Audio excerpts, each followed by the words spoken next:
Hey everyone, today we're talking bikes. More specifically, the Poseidon Redwood.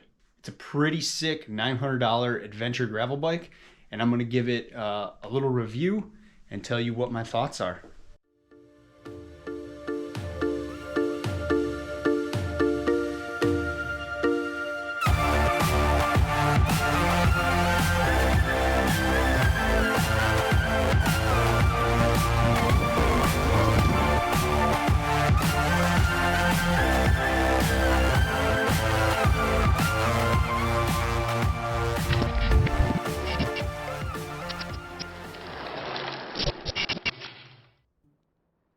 In part 1 of my Poseidon Redwood ride review, I ran through some basic specs of the bike, as well as showed you guys my test loop and initial thoughts.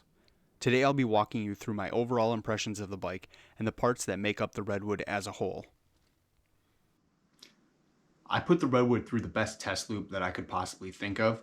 It had everything from road, paved trail, light gravel, dirt, everything that this bike is meant to do. And I'm really impressed with it. At $900, there really isn't anything the bike can't do. At this price point, you should expect some sacrifices in spec as far as quality goes, but this bike exceeded my expectations across the board. Usually at a $900 price point, you're gonna have a cheap drivetrain, you're gonna have cheap wheels with unsealed bearings, you're gonna have crappy tires, crappy crank, you name it. There's just gonna be really low grade parts. But this thing is really impressive. I'm completely blown away by it. You have the best budget drivetrain, the Microshift Advent X. I don't think anything touches it at that price point. There's no comparison, especially when you throw in there it has a clutch derailleur. The wheels, they're sealed. They seem like really good build quality. The crank is maybe the least impressive part. There's nothing wrong with it. It's just a square taper crank, pretty basic, but there's no issues with it.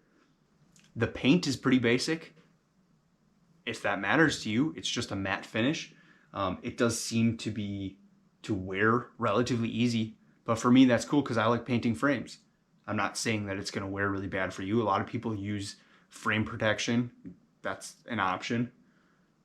There's plenty of bits on the bike that are Poseidon house brand parts. No problem there. That's common across the board from bike brands.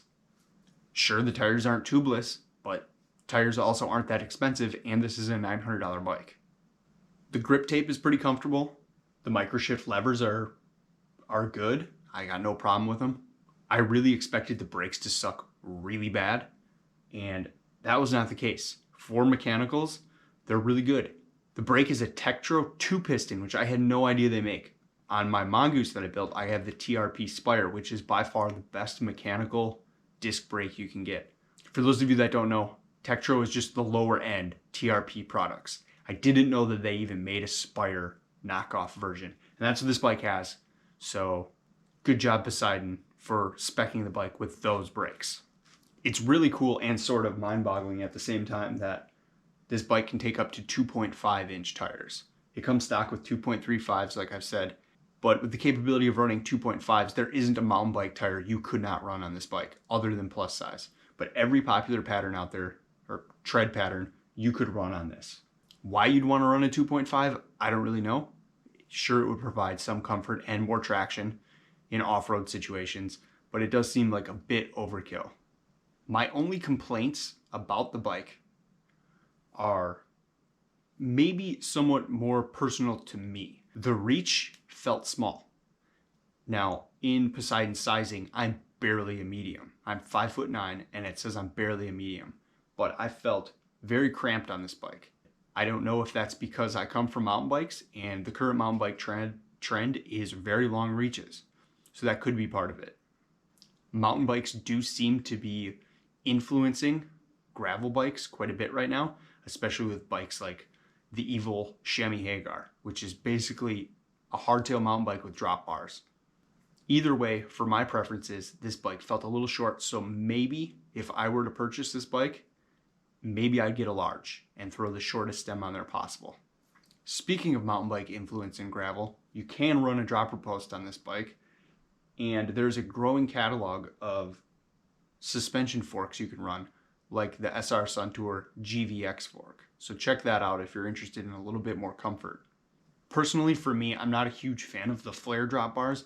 I know they're very popular right now, but I think it's just a wrist thing, so this is just my opinion. The through axle loosening that I experienced ended up being a different issue. The through axle itself threads into the derailleur hanger, which is actually what ended up loosening. After looking into this design, it is very clever, but because the axle and derailleur depend on this part, I would suggest buying an extra off the Poseidon website if you plan on doing some big bike packing days. Overall, I'm super impressed with this bike. Poseidon knocked it out of the park with the build. I don't think that they could do any better with the spec. I have few complaints other than some basic ergonomics, which is really easy to fix. If gravel, bike packing, and adventure riding is your thing and you're on a budget, this is a great starting point. I tried doing some research and I don't think there's a better option out there. In the future, I may buy one of these for myself because I think it would be a really cool project to work on. You can swap out tires, make it a little faster, make it a little more rowdy, make it a little more mountain bike feel. There's just so many endless possibilities you can do with this bike. It really can do it all. So let me know what you guys think. If you want to see some more gravel content, let me know in the comments below. And please don't forget to like and subscribe. It helps us out a ton. Thanks.